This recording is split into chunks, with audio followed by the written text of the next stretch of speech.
Hello दोस्तों, GS वाणी में आप सभी का स्वागत है। मैं आपका एजुकेटर यश चंद्रा आपके लिए लेके आया हूँ सामान्य अध्ययन की जो वीडियो आ रही है टेस्ट सीरीज, उसकी यह 5वीं वीडियो है। इस वीडियो में भी हम प्राचीन इतिहास से संबंधित प्रश्नों को देखने वाले हैं। अगर आप हमारे चैनल पर नए हैं तो बता दूं आपकी जानकारी के लिए, हम अपनी प्रत्येक वीडियो में 15 प्रश्न लेके आते हैं। इन प्रश्नों की व्याख्या भी साथ में करते चलते हैं। इस प्रश्नों की व्याख्या के साथ सबसे खास बात है कि मैं यहाँ पर मैप ऐड करता हूँ, कुछ तस्वीरें ऐड करता हूँ, जिससे आपके लिए यह काफी रोचक रहे और याद करने में भी आसानी हो। यहाँ पर हम 15 प्रश्न अभी देख रहे हैं।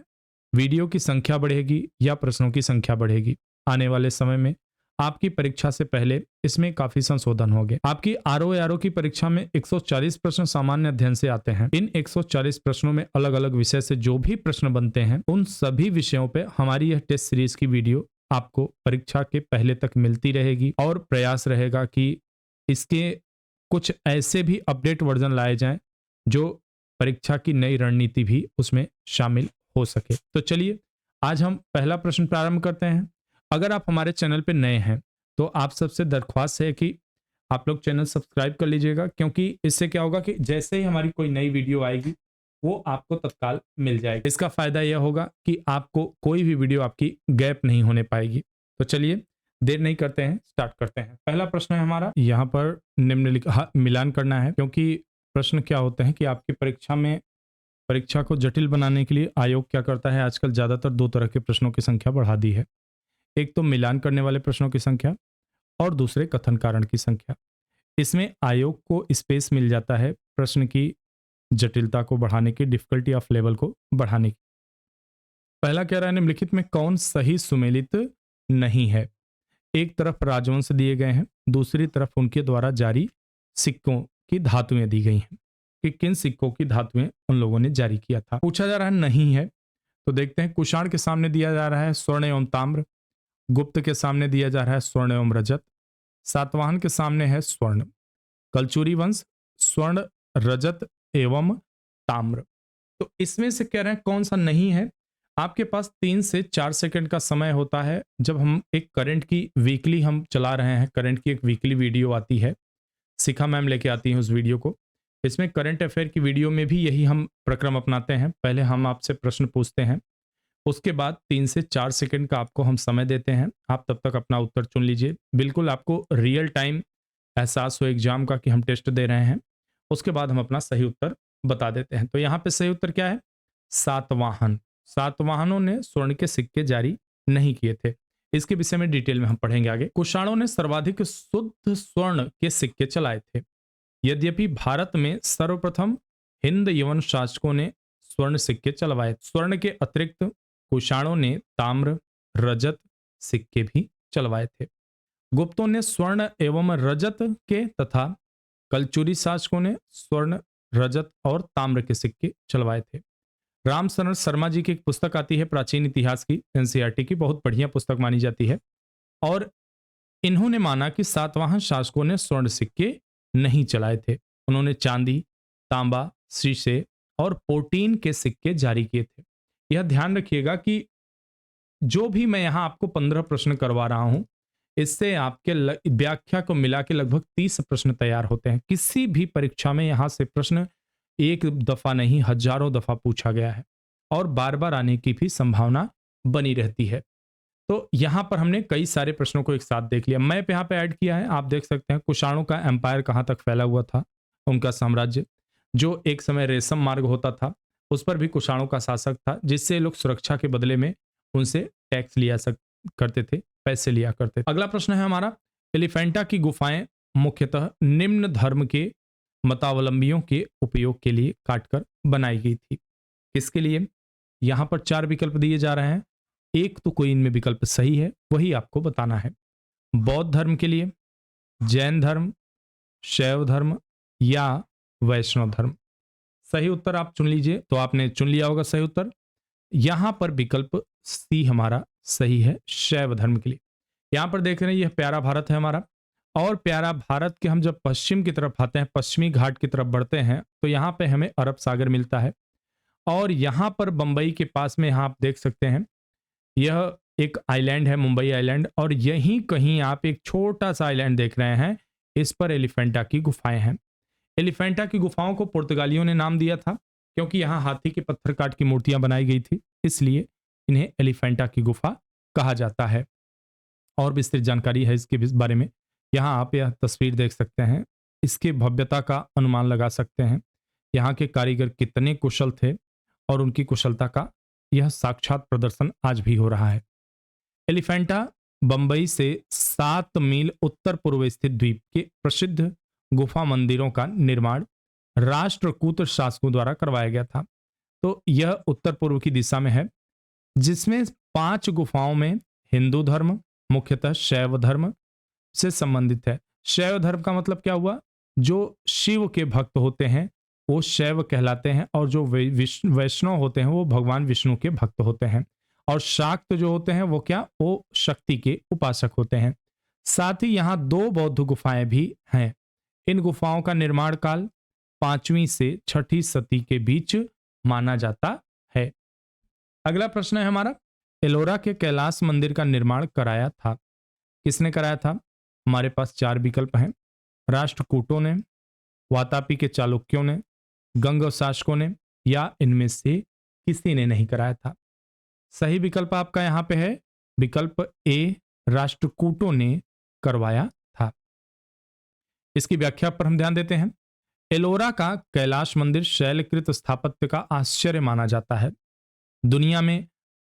हालांकि इसको 7 आश्चर्यों में नहीं शामिल किया गया, लेकिन यह अपने आप में एक बहुत ही आश्चर्य की विषय है।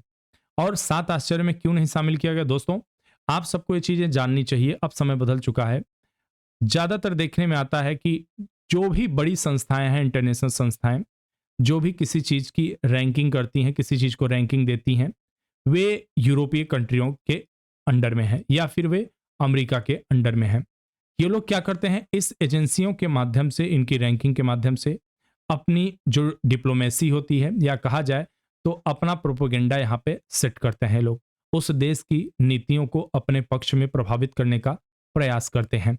यहाँ पर भारत ही नहीं, विश्व के और भी कई ऐसे देश हैं जहाँ पर इन रैंकिंग के माध्यम से, इनके तरीकों से वहाँ की नीति को प्रभावित किया जाता है। तो मैं विषयांतर नहीं करूंगा, यहाँ केवल यह मानिए, यह अपने आप में एक बड़ा आश्चर्य है, हमारे आप सबके लिए गौरव का विषय है। यह शिव मंदिर अपनी आश्चर्यजनक शैली के लिए विश्व प्रसिद्ध है। इनका निर्माण राष्ट्रकूट शासक कृष्ण प्रथम द्वारा करवाया गया था। ध्यान रखिएगा, कृष्ण प्रथम द्वारा इनका निर्माण करवाया गया था। और अभी जो मैंने दोस्तों बातें की कि ये पॉलिसीज या फिर जो रैंकिंग आती है, ये मैं नहीं कह रहा हूं, आपके देश के प्रधानमंत्री, आपके देश का मानव संसाधन विकास मंत्रालय, अन्य कई देश के राष्ट्र प्रमुखों द्वारा इस बात को जो है तलब किया जा चुका है। अगला प्रश्न है, किस देश को राष्ट्रकूटों का संरक्षण प्राप्त था? किस देश को प्राप्त था? विकल्प हैं आपके पास 4 यहाँ पे। बौद्ध धर्म को, क्या बौद्ध धर्म को प्राप्त था? जैन को, क्या जैन को प्राप्त था? शैव को, और या फिर शाक्त को? किसको प्राप्त था? आपने अपना विकल्प चुन लिया होगा, तो यहां देखते हैं, जैन धर्म को प्राप्त था। हालांकि यहां आपको बहुत सारी और विविधता देखने को मिलेगी। राष्ट्रकूट शासक वैसे तो ब्राह्मण धर्म को महत्व देते थे, किंतु ब्राह्मण धर्म की तुलना में जैन धर्म का उन्होंने प्रचार प्रसार ज्यादा किया और उसे राजकीय संरक्षण भी प्राप्त था। राष्ट्रकूट एक शासक थे अमोघ वर्ष। इनके गुरु जैनाचार्य जिनसेन थे। अब गुरु ही थे तो इसका मतलब जैन धर्म को ज्यादा प्रश्रय दिए। इन्होंने आदि पुराण की रचना की थी। किन्होंने? जिनसेन ने। उस समय शासकों और सामंतों के साथ साथ सेनापति पदों पर भी अनेक जैन धर्मानुयायी को उसमें शामिल किया गया था, नियुक्त किया गया था। यह आप देख सकते हैं, उत्तर में कान्यकुज तक प्रभाव है। यह जो है राष्ट्रकूटों की डायनेस्टी का, साम्राज्य का विस्तार है। अगला प्रश्न है हमारा, मिलान करने को दिया जा रहा है। फिर से सूची 1 को सूची 2 से मिलान करना है। सूची 1 में स्थान का नाम दिया गया है और सूची 2 में स्मारक दिए गए हैं, इनको मिलान करवाना है। तो चलिए देखते हैं मिलान करवा के। बहुत आसान है, लेकिन ऐसे ही प्रश्न आते हैं, इससे ज्यादा टफ नहीं आते। टफ तब हो जाता है जब इसमें से 2 से 3 विकल्प आपको नहीं आ रहे होते हैं। अब एलिफेंटा की अगर बात करें तो अभी अभी हम बार बार बात की है, एलिफेंटा की क्या है? गुफाएं हैं। श्रवण बेलगोला क्या है? श्रवण बेलगोला में गोमतेश्वर की मूर्ति है। खजुराहो में क्या है? खजुराहो में मंदिर है। और सांची में क्या है? स्तूप है। लीजिए, हो गया, बड़ा आसान था। एलिफेंटा महाराष्ट्र में स्थित है। यहां से प्राचीन गुफाओं के साक्ष्य प्राप्त हुए हैं। श्रवणबेलगोला कर्नाटक में स्थित है। यहां गोमतेश्वर की प्रसिद्ध मूर्ति का निर्माण है, चामुंड राय के द्वारा कराया गया था। यह है गोमतेश्वर की मूर्ति। हर 12 वर्ष पे यहाँ महामस्तकाभिषेक कराया जाता है, दूध से हल्दी से अभिषेक किया जाता है। खजुराहो के मंदिर समूह मध्य प्रदेश में स्थित हैं, जो चंदेल शासकों द्वारा निर्मित है। सांची स्तूप का निर्माण अशोक ने करवाया था। यह भी मध्य प्रदेश में स्थित है। यहां पर दोस्तों, जैसा कि मैं पहले बताया कि 15 प्रश्नों के बजाय आपके 30 प्रश्न तैयार होंगे, तो यह आश्चर्य की बात नहीं है या कोई अतिशयोक्ति नहीं होगी। आप देख सकते हैं कि एक साथ कई इंफॉर्मेशन को आपके साथ यहां शेयर किया जा रहा है। इन सारे इंफॉर्मेशन से कहीं ना कहीं आपके दिमाग में बैठी रहेंगी। कोई भी परीक्षा अगर आप देंगे तो आप मान के चलिए कि अगर एंशिएंट इंडिया से 10 प्रश्न आ रहे हैं, तो हम जितना आपको पढ़ा रहे हैं उसमें से 7 प्रश्न इन्हीं से आने वाले हैं। मैं 3 की गारंटी नहीं ले रहा हूं, लेकिन 7 प्रश्न इसी वीडियो से अगर हमारी सारी एंशिएंट से नहीं आएंगे तो बताइएगा। मैं इसलिए दावे के साथ कह रहा हूं क्योंकि इससे ज्यादा कवर होगा ही नहीं। जितना सब कुछ दिया गया डिटेल इतने में ही दिया जा रहा है। मैंने 3 को बाहर इसीलिए किया क्योंकि हर जगह ऐसी चीजें होती हैं कि जो कभी कभी इंसान की निगाह से बाहर होती हैं या मेरे सोर्स से बाहर होंगी। अगला है कानपुर उत्तर प्रदेश स्थित भीतरगांव मंदिर के संदर्भ में निम्नलिखित में से कथनों में से कौन सा से कथन सही है? इसमें से कौन सा सही है देखते हैं। पहले कथन देखते हैं, 2 कथन है, फिर कूट के द्वारा उत्तर चुनेंगे। इस मंदिर का निर्माण 5वीं सदी से 6ठी सदी के मध्य हुआ है। देखते हैं आगे। ईंटों से निर्मित यह भारत के प्राचीनतम मंदिरों में से एक है। एक धमेख स्तूप है सारनाथ में, यह भी ईंटों से ही निर्मित है। कभी अवसर मिले तो जरूर देखिएगा। तो चलिए उत्तर देखते हैं इसका क्या है। केवल एक या केवल दो या एक और दो दोनों या फिर ना एक ना दो। तो चलिए यहां पर समय सीमा समाप्त हुई आपके 3 से 4 सेकंड सही उत्तर बताने के। तो हम देखते हैं क्या है हमारा उत्तर। सही है दोनों, विकल्प सी, यानी कि डिटेल में देखेंगे। उत्तर प्रदेश के कानपुर नगर जिले में कानपुर 2 भागों में बटा है, एक कानपुर नगर और एक कानपुर देहात। भीतरगांव मंदिर नगर जिले में भीतरगांव मंदिर का निर्माण 5वीं से 6ठी शताब्दी के मध्य हुआ। इस मंदिर का निर्माण गुप्त काल में हुआ। इस मंदिर का निर्माण ईंटों से वर्गाकार चबूतरे पर किया गया, जिसका मुख पूर्व की ओर है। मंदिर के भीतर स्थित गर्भगृह के ऊपर एक लंबा पिरामिड नुमा शिखर है। इस मंदिर का निर्माण नागर शैली में किया गया है। शिखर इसको बोलते हैं, ये जो हिस्सा है शिखर है। ठीक है, आप यहां देख सकते हैं 1875 में इस तरह की जर्जर हालत थी। लोग अपने घर बनाने के लिए और तमाम कार्य के लिए ईंटें निकाल ले गए। ठीक है, इसकी स्थिति बुरी हुई। बाद में इसके संरक्षण पर एएसआई के द्वारा प्रकाश डाला गया और एएसआई ने 2011 में इस रूप में इस मंदिर को सॉरी पहुंचा दिया। निम्नलिखित में से किसका शिखर द्रविड़ शैली में बना हुआ है? 4 मंदिर दिए गए हैं। एक तो भीतरगांव का मंदिर, ग्वालियर का तेली मंदिर, कंदरिया महादेव का मंदिर या ओसिनिया का मंदिर। मंदिर निर्माण की सामान्यतः 3 शैली देखने को मिलती है। एक नागर शैली का मंदिर, सामान्यतः उत्तर भारत के सारे मंदिर। दूसरी होती है द्रविड़ शैली की मंदिर, सामान्यतः दक्षिण भारत के सारे मंदिर। सामान्यतः दक्षिण भारत के सारे मंदिर इसमें आते हैं। अगला है बेसर मंदिर। तो बेसर क्या होते हैं?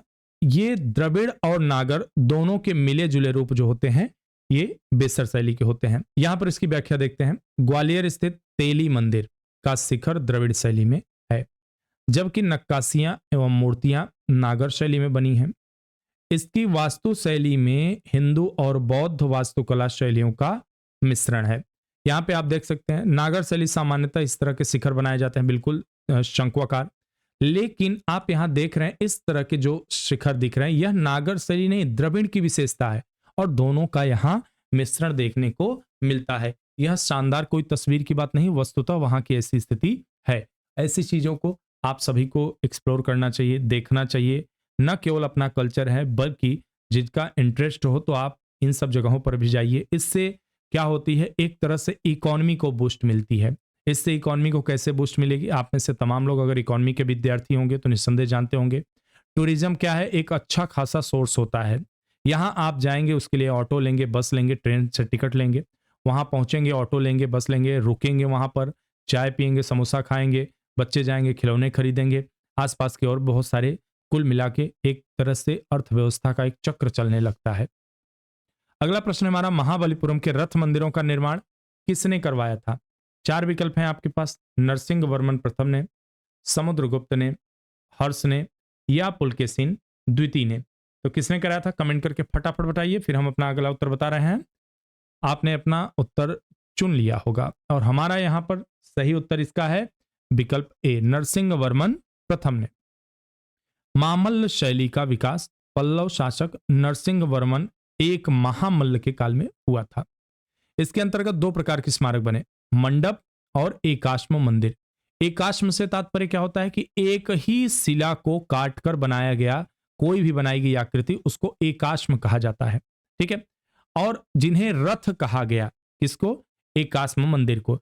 इस शैली में निर्मित सभी स्मारक मामल्लपुरम या महाबलीपुरम में विद्यमान हैं। अगला प्रश्न है, ईसा की प्रारंभिक शताब्दियों में भारत तथा रोम के बीच घनिष्ठ व्यापारिक संबंधों की सूचना किस पुरास्थल की खुदाइयों से प्राप्त होती है? चार विकल्प हैं हमारे पास, मदुरई से, ताम्रलिप्ति से, तोंडी से या अरिकामेडू से। आपके पास वही 3 से 4 सेकंड का समय है, फिर बजर दब जाएगा और समय सीमा समाप्त हुई। तो यहां पर क्या है, हमारा सही विकल्प है डी, अरिकामेडू। अरिकामेडू भारत के पूर्वी तट पर स्थित एक प्राचीन पुरातात्विक स्थल है। अगर आप भारत का मैप अच्छी तरह जानते हैं, यह भारत का मैप है और यह जो हिस्सा है यह इसे पूर्वी तट कहा जाता है, इसे पश्चिमी घाट का पूर्वी घाट या पश्चिमी घाट कहा जाता है। पेरिप्लस ऑफ द इरिथियन सी में इसे पोडुके कहा गया। यहां ईसा की प्रारंभिक शताब्दी में रोमन बस्ती की अवस्थिति मानी जाती है। जब कभी हमारा रोम के साथ व्यापार हुआ करता था तो क्या करते थे, बहुत सारे लोग यहीं आके बस जाते थे, चाहे वो पुर्तगालियों की बस्ती हो, चाहे फ्रांसीसियों की बस्ती हो। तो ये क्या करते थे कि यहां पर स्थायी रूप से निवास करने लगते थे। यहां से प्राप्त अवशेषों में कई रोमन वस्तुएं प्राप्त हुई, जिसमें शराब के 2 हत्थे, रोमन लैंप, रोमन ग्लास इत्यादि।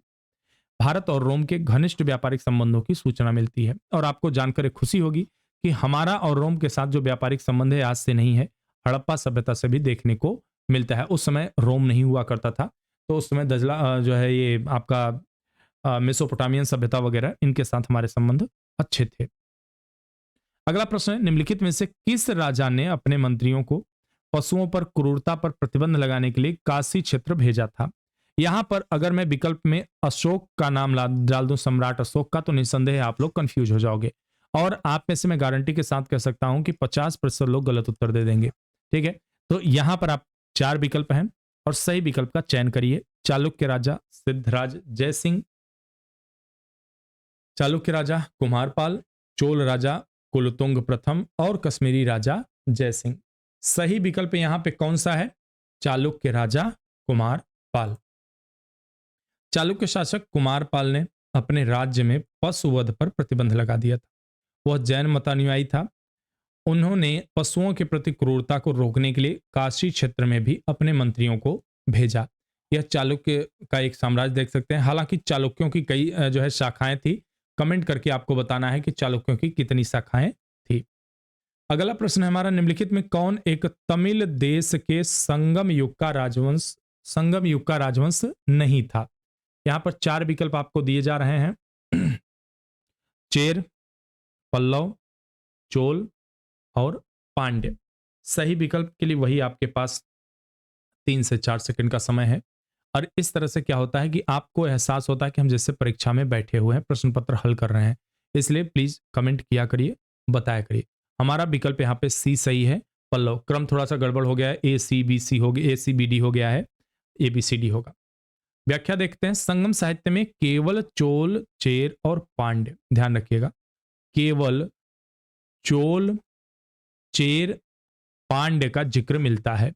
इन राज्यों के विविध राजाओं के शासनकाल का स्पष्ट निर्धारण संभव न होने पर भी इस साहित्य से कृष्णा नदी के दक्षिण सुदूर प्रायद्वीप तक विभिन्न गतिविधियों पर पर्याप्त प्रकाश पड़ता है।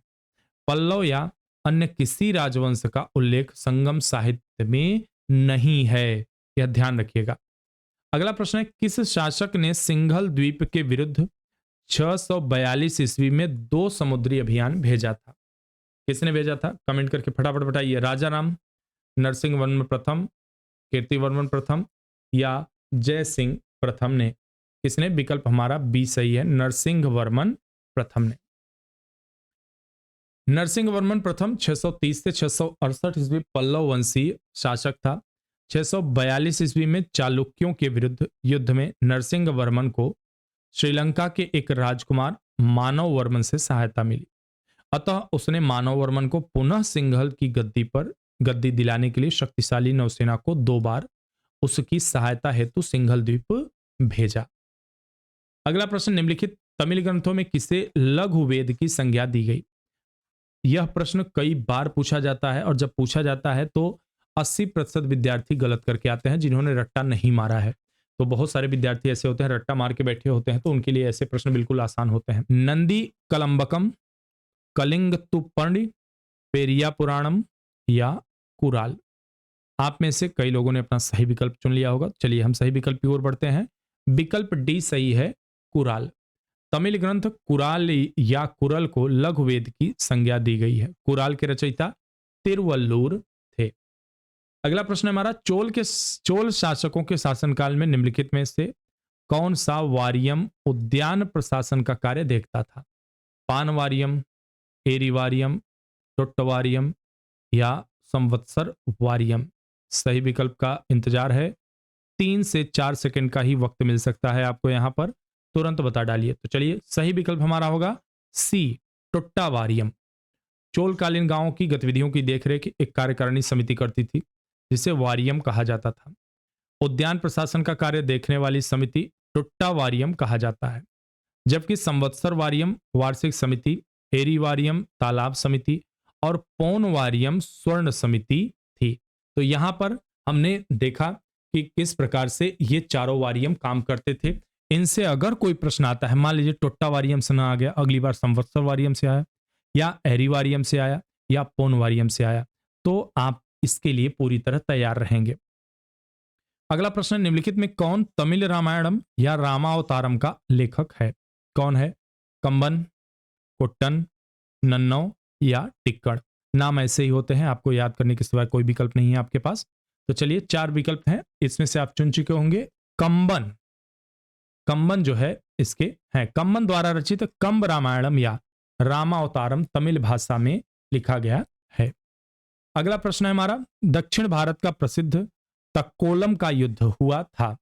तक्कोलम का युद्ध 4 विकल्प हैं, हमें एक इसमें से चुनना है। चोल और उत्तर चालुक्यों के मध्य, चोल एवं राष्ट्रकूटों के मध्य, चोल एवं होयसल के मध्य, चोल एवं पांड्यों के मध्य। तो विकल्प आपका यहां बी सही है, चोल एवं राष्ट्रकूटों के मध्य। परांतक के अंतिम दिनों में राष्ट्रकूट शासक कृष्ण तृतीय ने पश्चिम गंगों बुत्तुग दुती की सहायता से, बुत्तुग दुती भी कहा जाता था उनको, तक्कोलम के युद्ध में चोलों को परास्त किया, तंजौर पर अधिकार कर लिया। कृष्ण तृतीय ने इस उपलक्ष्य में तंजयु कोंड की उपाधि धारण की। गंगई कोंड की उपाधि कौन धारण किया है बताइए कमेंट करके आप, गंगई कोंड की उपाधि किसने धारण की थी? तो इस तरह की प्रश्न था। हम मिलते हैं आपसे अपनी 6ठी वीडियो में, और प्राचीन इतिहास के कुछ प्रश्न अभी बचे हुए हैं, उनको कराने के बाद हम मध्यकालीन इतिहास की ओर बढ़ेंगे। आपसे अगर कोई लगता है कि हमें सुझाव कुछ देने लायक है तो आप सुझाव जरूर दिया करिए, हम उसको शामिल करने का प्रयास करेंगे।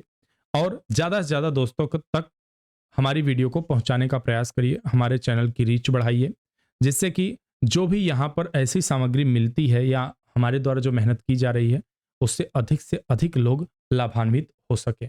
इसी के साथ बहुत सारी शुभकामनाएं आप सबको, किसी भी परीक्षा को अगर आप देने जा रहे हैं, और देखने के लिए धन्यवाद।